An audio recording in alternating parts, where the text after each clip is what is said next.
Hi hello friends, welcome back to my channel. ಎಲ್ಲರೂ ಹೇಗಿದ್ದೀರಾ? I hope ಎಲ್ಲರೂ ಚೆನ್ನಾಗಿದ್ದೀರಾ ಅಂತ ಅನ್ಕೊಳ್ತೀನಿ. ಹಾಗೆ ಇವತ್ತಿನ ಬ್ಲಾಗ್ನ ಶುರು ಮಾಡ್ತಾ ಇದ್ದೀನಿ. ಹಾಗೆ ಟೈಮ್ ಬಂದು ಒಂದು ಮಧ್ಯಾಹ್ನ 1 o'clock ಹಂಗಾಗಿದೆ. ಸೊ ಇವಾಗ ನಾನು ಮಧ್ಯಾಹ್ನ ಅಡುಗೆಗೆ ಆಲ್ಮೋಸ್ಟ್ ಅಂದರೆ ಅಡುಗೆ ಎಲ್ಲ ಆಗಿದೆ. ಹೀರೆಕಾಯಿ ಬೇಳೆ ಸಾಂಬಾರು ಮಾಡಿದ್ದೆ. ಹಾಗಾಗಿ ಮನೇಲಿ ಬಾಳೆಕಾಯಿ ಕೂಡ ಇತ್ತು. ಇವತ್ತು ಬಜ್ಜಿ ಮಾಡೋಣ ಅಂತ ಅಂದ್ಬಿಟ್ಟು ಮಾಡ್ತಾ ಇದ್ದೀನಿ. ಸೊ ಬಾಳೆಕಾಯಿ ಬಜ್ಜಿ ತುಂಬಾ ಚೆನ್ನಾಗಿರುತ್ತೆ. ನಾನು ಇದನ್ನ ಮುಂಚೆ ವಿಡಿಯೋಸ್ ಎಲ್ಲ ಮಾಡಬೇಕಾದ್ರೆ ಇದು ರೆಸಿಪಿ ಎಲ್ಲ ಶೇರ್ ಮಾಡಿದ್ದೀನಿ. ತುಂಬ ಸಿಂಪಲ್ ಆಗಿ ತುಂಬ ಕ್ವಿಕ್ಕಾಗಿ ಆಗುತ್ತೆ. ತುಂಬ ಟೆನ್ಷನ್ ಇಲ್ಲ ಈ ಬಾಳೆಕಾಯಿ ಬಜ್ಜಿ ಮಾಡೋದು.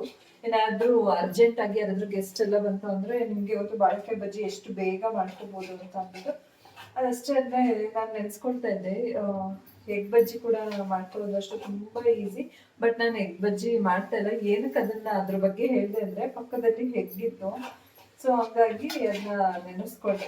ಎಗ್ ಬಜ್ಜಿ ಕೂಡ ತುಂಬಾ ಚೆನ್ನಾಗಿರುತ್ತೆ ಅಂತ. ಎಗ್ನ ಬಾಯ್ಲ್ ಮಾಡ್ಕೊಂಡು ಅದನ್ನ ಕಟ್ ಮಾಡ್ಕೊಂಡು ಮಾಮೂಲಿ ಇದು ಬಾಳೆಕಾಯಿ ಆಲೂಗಡ್ಡೆ ಅದೆಲ್ಲ ಮಾಡ್ತೀವಲ್ವಾ, ಅದೇ ರೀತಿ ಎಗ್ ಕೂಡ ಮಾಡ್ಕೊಳ್ಳೋದು ಸಖತ್ತಾಗಿರುತ್ತೆ. ನನಗೆ ಸಖತ್ ಇಷ್ಟ ಎಗ್ಗದು. ಇವತ್ತು ಆಕ್ಚುಲಿ ಬಾಳೆಕಾಯಿ ಮಾಡ್ತಾ ಇರೋದು, ನಾನು ಎಗ್ ಮಾಡ್ತಾ ಇಲ್ಲ, ಬಾಳೆಕಾಯಿ ಮಾಡ್ತಾ ಇದ್ದೀನಿ. ಆಮೇಲೆ ತುಂಬಾ ಜನ ಕೇಳ್ತಾ ಇದ್ರಿ, ಬ್ಲಾಗ್ನ 3 ಜನ ಮಾಡ್ತಾ ಇಲ್ಲ, ಮಾಡಿದ್ರೆ ಒಟ್ಟೊಟ್ಟಿಗೆ ಮಾಡ್ತೀರಾ, ಇಲ್ಲ ಅಂದ್ರೆ ಒಬ್ರು ಮಾಡೋದಿಲ್ಲ ಅಂತೆಲ್ಲ ಕೇಳ್ತಾ ಇದ್ರಿ. ಸೊ ನಾನು ಅಷ್ಟೇ ಸ್ವಲ್ಪ ಬಿಸಿ, ಅದು ಇದು ಒಂದು ಯಾವ್ದಾದ್ರು ಒಂದು ಕೆಲವೊಂದು ಪರ್ಟಿಕ್ಯುಲರ್ ಆಗಿ ಯಾವ್ದಾದ್ರು ಒಂದು ವಿಚಾರದಲ್ಲಿ ಬಿಸಿ ಆಗ್ಬಿಟ್ರೆ ನನಗೆ ಬ್ಲಾಗ್ ಮಾಡೋದಕ್ಕೆ ಆಗೋದಿಲ್ಲ. ಅದ್ರ ಕಡೆನೇ ಫುಲ್ ಕಾನ್ಸಂಟ್ರೇಷನ್ ಇರುತ್ತೆ. ಸೊ ಹಂಗಾಗಿ ನಾನು ಯಾವುದೋ ಒಂದು ಕೆಲಸದಲ್ಲಿ ಬಿಸಿ ಆಗಿದ್ದರಿಂದ ಅದ್ರ ಕಡೆ ಫುಲ್ ಕಾನ್ಸಂಟ್ರೇಟ್ ಮಾಡ್ಬೇಕಾಗಿದ್ದರಿಂದ ನಂಗೆ ಬ್ಲಾಗ್ನ ಮಾಡೋಕ್ಕಾಗಿರ್ಲಿಲ್ಲ. ಖಂಡಿತ ಶಿವು, ರಕ್ಷಿತಾ ಆಗಿರ್ಬೋದು, ರಮ್ಯಾ ಆಗಿರ್ಬೋದು, ಎಲ್ಲರೂ ಕೂಡ ಬ್ಲಾಗ್ ಶೇರ್ ಮಾಡ್ತಾರೆ. ನಾನು ಪರ್ಟಿಕ್ಯುಲರ್ ಆಗಿ ನಾನು ಸ್ವಲ್ಪ ಪರ್ಸ್ನಲ್ ನನ್ನ ವಿಚಾರದಲ್ಲಿ ನಾನು ಬ್ಯುಸಿ ಆಗಿರೋದ್ರಿಂದ ನನಗೆ ಬ್ಲಾಗ್ ಮಾಡೋಕ್ಕಾಗಿರಲಿಲ್ಲ. ಡೆಫಿನೆಟ್ ಆಗಿ ನಾನು ಬ್ಲಾಗ್ ಕಂಟಿನ್ಯೂ ಮಾಡ್ತೀನಿ. ಹಾಗೆ ಫ್ರೆಂಡ್ಸ್, ನಾನು ಅಮೆಝಾನಿಂದ ಒಂದು ಈ ಅಗ್ಯಾರೋ ಎಗ್ ಬಾಯ್ಲರ್ನ ತರಿಸಿದ್ದೀನಿ. ಇದನ್ನು ಯೂಸ್ ಮಾಡಿಕೊಂಡು ಕಪ್ ಕೇಕ್ ಮಾಡ್ತಾಯಿದ್ದೀನಿ. ಇದನ್ನು ಮಾಡೋದು ತುಂಬಾ ಸುಲಭ. ನೋಡ್ಬೋದು, ಕಪ್ ಕೇಕ್ ಮಾಡಲಿಕ್ಕೆ ನಾನು ಈ ಒಂದು ಮಿಶ್ರಣನ ಮಾಡಿಟ್ಕೊಂಡಿದ್ದೀನಿ. ಜಸ್ಟ್ ಇದನ್ನು ಅದರಲ್ಲಿ ನಮಗೆ ಒಂದು ಪೌಚ್ ಕೊಟ್ಟಿರ್ತಾರೆ, ಅದಕ್ಕೆ ಸ್ವಲ್ಪ ಎಣ್ಣೆ ಅಪ್ಲೈ ಮಾಡಿಬಿಟ್ಟು ಸ್ವಲ್ಪ ಗೋಧಿ ಹಿಟ್ಟಿನ ಪುಡಿನ ಸ್ವಲ್ಪ ಹಾಕಿಬಿಟ್ಟು ಅದ್ರ ಮೇಲೆ ನಾನು ಇವಾಗ ಆ ಮಿಶ್ರಣನ ಹಾಕ್ಕೊಳ್ತಾ ಇದ್ದೀನಿ. ಬಟರ್ ಪೇಪರ್ ಇಲ್ಲ ಅಂತ ಹೇಳಿ ನಾನು ಈ ಒಂದು ಗೋಧಿ ಹಸಿಟ್ಟನ್ನು ಉದುರಿಸ್ಕೊಂಡಿದ್ದೀನಿ. ಇವಾಗ ನಾವು ಆ ಪೌಚನ್ನು ಎಗ್ ಬಾಯ್ಲರಲ್ಲಿ ಇಟ್ಟು ಜಸ್ಟ್ ನಾವು ಬಾಯ್ಲ್ ಮಾಡ್ಕೊಳ್ಳೋದಷ್ಟೇ. ಹಾಗೆ ಈ ಒಂದು ಪ್ರಾಡಕ್ಟ್ ನಿಮಗೂ ಬೇಕಿದ್ರೆ ಡಿಸ್ಕ್ರಿಪ್ಷನಲ್ಲಿ ಇದ್ರದ್ದು ಲಿಂಕ್ ಹಾಕಿರ್ತೀನಿ. ನೋಡಿ, ಬಜ್ಜಿ ಮಾಡೋದು ಫುಲ್ ಈಸಿ ಅಂತ ಹೇಳಿದೆ ಅಲ್ವಾ. ಸೊ ಫಟಾಫಟ್ ಅಂತ ನಾನು ಹಿಟ್ಟೆಲ್ಲ ರೆಡಿ ಮಾಡ್ಕೊಂಡಿದ್ದಾಯ್ತು. ಇವಾಗ ಬಾಳೆಕಾಯಿ ಕಟ್ ಮಾಡೋದು ಅಷ್ಟೇ. ಈಗ ನನ್ನ ಮಗನೂ ಇದ್ದಾನಲ್ವಾ, ಅವನಿಗಂತೂ ಮನೇಲಿ ಇದ್ಮೇಲೆ ಏನಾದರೂ ವೆರೈಟಿ ಮಾಡ್ತಾ ಇರಬೇಕು. ಅಂದರೆ ಎಲ್ಲರೂ ಇವಾಗ ಮನೇಲಿ, ಇವಾಗ ಲೇಖನೂ ಬಂದಿದ್ದಾರೆ ರಜಕ್ಕೆ, ಏನಾದರೂ ವೆರೈಟಿ ಮಾಡ್ತಾ ಇರಬೇಕು ಅನ್ನೋದಕ್ಕಿಂತ ಹೆಚ್ಚಾಗಿ ಮಕ್ಕಳು ಮನೇಲೇ ಇರ್ತಾರೆ, ಬೋರ್ ಆಗ್ತಿರುತ್ತೆ, ಏನಾದರೂ ಡಿಫ್ರೆಂಟಾಗಿ ಅದು ಇದು ಕೇಳ್ತಾ ಇರ್ತಾರೆ.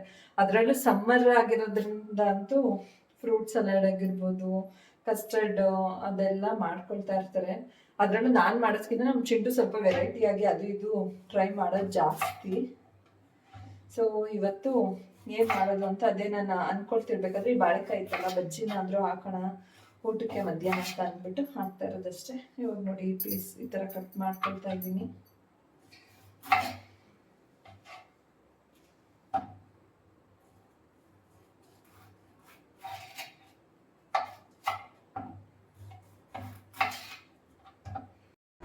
ಆವಾಗಲೇ ನಾನು ನಿಮ್ಗೆ ಹೇಳಿದೆ ಅಲ್ವಾ, ಇವತ್ತು ಹೀರೆಕಾಯಿ ಬೇಳೆ ಹಾಕಿ ಸಾಂಬಾರು ಮಾಡಿದ್ದೀನಿ ಅಂತ. ಸೊ ನಾನು ಹೀರೆಕಾಯಿನ ಫ್ರೈ ಮಾಡ್ಕೊಳ್ಳೋಣ ಅಂತ ಅಂದ್ಬಿಟ್ಟು ಒಂದು ಫ್ರೈಯಿಂಗ್ ಪ್ಯಾನಲ್ಲಿ ಒಗ್ಗರಣೆ ಹಾಕ್ತಾಯಿದ್ದೆ. ಸೊ ಸಾಂಬಾರು ನೋಡಿದ್ರೆಲ್ಲ ಫುಲ್ ರೆಡಿಯಾಗಿದೆ. ಹಾಗೆ ಇವಾಗ ಎಣ್ಣೆ ಕಾಯ್ಲಿಕ್ಕೆ ಇಟ್ಟಿದ್ದೀನಿ. ತುಂಬ ದಿನದಿಂದ ಈ ಬಾಣಲಿ ನಾನು ಚೇಂಜ್ ಮಾಡಬೇಕು ಮಾಡ್ತಾ ಇದ್ದೀನಿ. ತುಂಬ ದಿನದಿಂದ ಈ ಬಾಣಲಿ ನಾನು ಚೇಂಜ್ ಮಾಡಬೇಕು ಅಂತ ಅಂದ್ಕೊಳ್ತಾನೆ ಇದ್ದೀನಿ. ಬಟ್ ಅದು ಯಾಕೋ ಗೊತ್ತಿಲ್ಲ, ನನಗೆ ಇದನ್ನು ಎಸಿಬೇಕಂತ ಅನ್ನಿಸ್ತಾನೆ ಇಲ್ಲ. ಇದನ್ನೇ ಯೂಸ್ ಮಾಡ್ತಾ ಇದ್ದೀನಿ. ಚೆನ್ನಾಗಿದೆ ಅಂದರೆ ಇದು ಸ್ವಲ್ಪ ಹಳೇದಾಯ್ತು ಅಂತ ಅಷ್ಟೇ.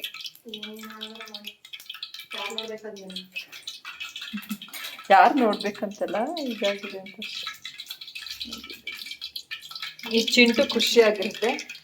ಸ್ನಾನ ಮಾಡಿಸ್ಕೊಂಡು ಬಂದಿದ್ದಾಳೆ ಫುಲ್. ಇವಾಗ ನೋಡ್ಬಿಟ್ಟು ಇದನ್ನ ಹಾಗೆ ಫ್ರೆಂಡ್ಸ್, ಒಂದು ಸ್ವಲ್ಪ ಹೊತ್ತು ಮಲಗಿದ್ದೆ, ಎದ್ದು ಟೀ ಕುಡ್ದು ಹಾಗೆ ಏನಂತ ಹೇಳಿದ್ರೆ ಯೂತ್ ಮೂವಿ ನೋಡ್ತಾ ಇದ್ವಿ. ಸೊ ತುಂಬಾ ಚೆನ್ನಾಗಿದೆ ಮೂವಿ ಅಂತೂ, ನನಗೆ ಸಖತ್ ಇಷ್ಟ ಆಯಿತು. ನಾನು, ಚಿಂಟು ಹಾಗೆ ಲೇಖನ ಮೂವರು ಕೂಡ ಸೇರಿಕೊಂಡು ಯೂತ್ ಮೂವಿ ನೋಡಿದ್ದು. ಏನೋ ಒಂಥರ ಸ್ಟೋರಿ ಸಖತ್ ಇಷ್ಟ ಆಯಿತು. ನೀವು ಬೇಕಾದರೆ ನಿಮ್ಮ ಮಕ್ಕಳ ಜೊತೆ ನೋಡಿ, ಅದನ್ನು ತುಂಬ ಇಷ್ಟ ಆಗುತ್ತೆ. ಸ್ಟೋರಿ ಸಖತ್ತಾಗಿದೆ, ಏನೋ ಒಂಥರ ಎಮೋಷ್ನಲ್ ಆಗಿದೆ. ಕ್ಲೈಮ್ಯಾಕ್ಸ್ ಕೂಡ ತುಂಬಾ ಇಷ್ಟ ಆಯಿತು. ನಾನು ಇನ್ಸ್ಟಾಗ್ರಾಮಲ್ಲಿ ರೀಲ್ಸಲ್ಲಿ ಶಾರ್ಟ್ ಸ್ಟೋರಿ ಬರ್ತಾಯಿತ್ತು. ನೋಡ್ಬೇಕಂತ ಅನ್ಕೊಳ್ತಿದ್ದೆ. ನನ್ನ ಮಗನಿಗೆ ಹೇಳ್ತಿದ್ದೆ ಅದು ಡೌನ್ಲೋಡ್ ಮಾಡೋ, ಎಲ್ಲರೂ ಸಿಗುತ್ತಾ ಅದು ಮೂವಿ ಏನು ಇತ್ತ ಅಂತ ಅಂದ್ಬಿಟ್ಟು. ಆಮೇಲೆ ಅದು ಸಿಕ್ತು ಮೂವಿ. ಸೊ ನೋಡಬೇಕು ಅಂತ ಅಂದ್ಬಿಟ್ಟು ನೋಡಿದ್ವಿ ಇವತ್ತು. ಸಖತ್ ಇಷ್ಟ ಆಯಿತು ಮೂವಿ ಅಂತ ನನಗೆ. ಸ್ಟೋರಿ ಫುಲ್ ಇಷ್ಟ ಆಯಿತು. ಏನೋ ಒಂಥರ ಫುಲ್ ಲಾಸ್ಟಲ್ಲಿ ಒಂಥರ ಎಮೋಷ್ನಲ್ ಆಗ್ಬಿಡ್ತೀವಿ. ಆ್ಯಸ್ ಅ ಪೇರೆಂಟ್ಸ್ ಒಂಥರ ಎಮೋಷ್ನಲ್ ಆಗ್ತೀವಿ. ಏನಕ್ಕಂದರೆ ಕೆಲವೊಂದು ಸಣ್ಣ ಪುಟ್ಟ ಘಟನೆಗಳು ಒಂಥರ ರಿಯಲ್ ಲೈಫ್ಗೆ ಹತ್ರವಾಗಿರುತ್ತೆ, ಆ ಥರ ಇರುತ್ತೆ. ಆ ಥರ ಸ್ಟೋರಿ ಇದೆ. ಸೊ ತುಂಬ ಚೆನ್ನಾಗಿದೆ ಮೂವಿ, ನೀವು ಒಂದ್ಸಲ ನೋಡಿ. ಹಾಗೆ ಫ್ರೆಂಡ್ಸ್, ನನಗೆ ಅಮ್ಮ ಅವ್ರ ಮನೆಯಲ್ಲಿ ದೇವರ ಹಬ್ಬ ಆಯ್ತಲ್ವ, ಸೊ ಅವತ್ತು ಸ್ಯಾರಿ ತೊಗೊಬಂದರು ಅಂತ ಹೇಳಿದೆ ನಿಮಗೆ. ಕುಂಕುಮಕ್ಕೆ ಸ್ಯಾರಿ ಕೊಟ್ಟಿದ್ರು, ಅದು ಯಾವ ಸ್ಯಾರಿ ಅಂತ ಅಂದ್ಬಿಟ್ಟು ನಿಮ್ಮ ಜೊತೆ ಶೇರ್ ಮಾಡಿರಲಿಲ್ಲ. ಫ್ಯಾನ್ಸಿ ಸ್ಯಾರಿ ತೊಗೊಂಡು ಬಂದಿದ್ದಾರೆ.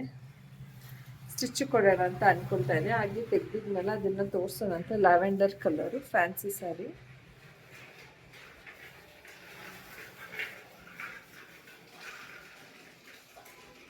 ಈ ಥರ ಇದೆ ಸ್ಯಾರಿ, ಫ್ಯಾನ್ಸಿ ಸ್ಯಾರಿ. ನಾನು ಸ್ಟಿಚ್ ಕೊಟ್ಟಿಲ್ಲ. Actually lavender colour fancy sari ಇದೆ ನನ್ನ ಹತ್ರ.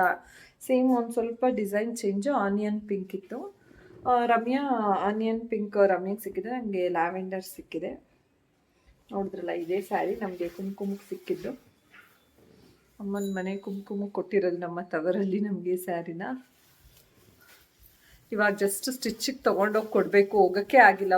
ಹೋಗ್ಬೇಕಂತ ಅಂದ್ಕೊಳ್ತಾ ಇರ್ತೀನಿ. ಅದು ಇದು ಅಂದ್ಕೊಂಡು ಆ ಕಡೆ ಹೋಗೋಕ್ಕೆ ಆಗಿಲ್ಲ ಟೈಲರ್ ಶಾಪ್ ಹತ್ರ. ಇವತ್ತು ಅಟ್ಲೀಸ್ಟ್ ಹೋಗಿ ಕೊಟ್ಬಿಟ್ಟು ಬರಬೇಕು. ಹಾಗೆ ಫ್ರೆಂಡ್ಸ್, ಇನ್ನೊಂದು ಏನೋ ಹೇಳಿದ್ರೆ, ಈ ಸಮ್ಮರಲ್ಲಿ ನಾವು ನಮ್ಮ ಫೇಸ್ದು ಸ್ಕಿನ್ನ ಹೇಗೆ ನಾವು ಬ್ರೈಟಾಗಿ ಇಟ್ಕೋಬೇಕು, ಅದರಲ್ಲೂ ಯು ವಿ ರೇಸ್ ಎಲ್ಲ ಬರ್ತಿದೆ. ಯು ವಿ ರೇಸಿಂದ ನಮ್ಮ ಸ್ಕಿನ್ನ ಹೇಗೆ ಪ್ರೊಟೆಕ್ಟ್ ಮಾಡ್ಕೊಳ್ಳೋದು ಅಂತ ಅಂದ್ಬಿಟ್ಟು ಇವತ್ತಿನ ಒಂದು ಬ್ಲಾಗಲ್ಲಿ ಒಂದು ಟಿಪ್ ಕೂಡ ನಿಮ್ಮ ಜೊತೆ ಶೇರ್ ಮಾಡ್ಕೋಬೇಕು ಅಂತ ಇದ್ದೀನಿ. ಏನಂತ ಹೇಳಿದ್ರೆ, ಜಸ್ಟ್ ಸಿಂಪಲ್ ಇದು ನಮ್ಮ ಮನೆಯಲ್ಲಿ ಇರ್ತಕ್ಕಂಥ ವಸ್ತುಗಳಿಂದನೇ. ಅದರಲ್ಲಿ ಫ್ರೂಟ್ದು ಇದು ಬಂದು ಪಪ್ಪಾಯ ಇದು ಫೇಸ್ ಪ್ಯಾಕ್ ಇದ್ದು, ತುಂಬ ಹಣ್ಣಾಗಿರಬೇಕು ಪಪ್ಪಾಯ. ಅದನ್ನು ತೊಗೊಂಡು ಅದಕ್ಕೆ ಒಂದು ಅರ್ಧ ಹೋಳಷ್ಟು ನಿಂಬೆಹಣ್ಣು, ಹಾಗೆ 1 ಟೇಬಲ್ ಸ್ಪೂನಷ್ಟು ಕಡಲೆ ಹಿಟ್ಟು. ಪಪ್ಪಾಯ ಅಂದರೆ ಹಣ್ಣಾಗಿರಬೇಕು ಪಪ್ಪಾಯ, ತುಂಬ ಹಣ್ಣಾಗಿರ್ಬೇಕು, ಕಾಯಿ ಥರ ಇರಬಾರ್ದು. ಹಣ್ಣಾಗಿರೋವಂಥ ಪಪ್ಪಾಯನ ತುಂಬ ಸ್ಮ್ಯಾಶ್ ಮಾಡಬೇಕು. ಫುಲ್ ಸ್ಮೂತಾಗಿ ಸ್ಮ್ಯಾಶ್ ಮಾಡಿ ಅದಕ್ಕೆ ಒಂದು ಅರ್ಧ ಹೋಳಷ್ಟು ನಿಂಬೆಹಣ್ಣು ರಸ ಹಾಕ್ಬಿಟ್ಟು ಅದಕ್ಕೆ 1 ಟೇಬಲ್ ಸ್ಪೂನಷ್ಟು ಕಡಲೆ ಹಿಟ್ಟು ಹಾಕಿ ಚೆನ್ನಾಗಿ ಮಿಕ್ಸ್ ಮಾಡಿ ನಾವು ಫೇಸ್ಗೆ ಅಪ್ಲೈ ಮಾಡಿಬಿಟ್ಟು ಒಂದು 20 ಮಿನಿಟ್ಸ್ 30 ಮಿನಿಟ್ಸ್ ಬಿಟ್ಟು ಆಮೇಲೆ ಮುಖನ ತೊಳ್ಕೊಳ್ಬೇಕು. ಇದರಿಂದ ಈ ಸಮ್ಮರಲ್ಲಿ ಅದೊಂದು ತುಂಬ ಯೂಸ್ಫುಲ್ ಆಗುವಂಥ ಪ್ಯಾಕ್ ಅಂತ ಹೇಳ್ಬೋದು, ಫೇಸ್ ಪ್ಯಾಕ್ ಅಂತ. ಇದರಿಂದ ಸ್ಕಿನ್ನು ತುಂಬಾ ಗ್ಲೋ ಆಗಿರುತ್ತೆ.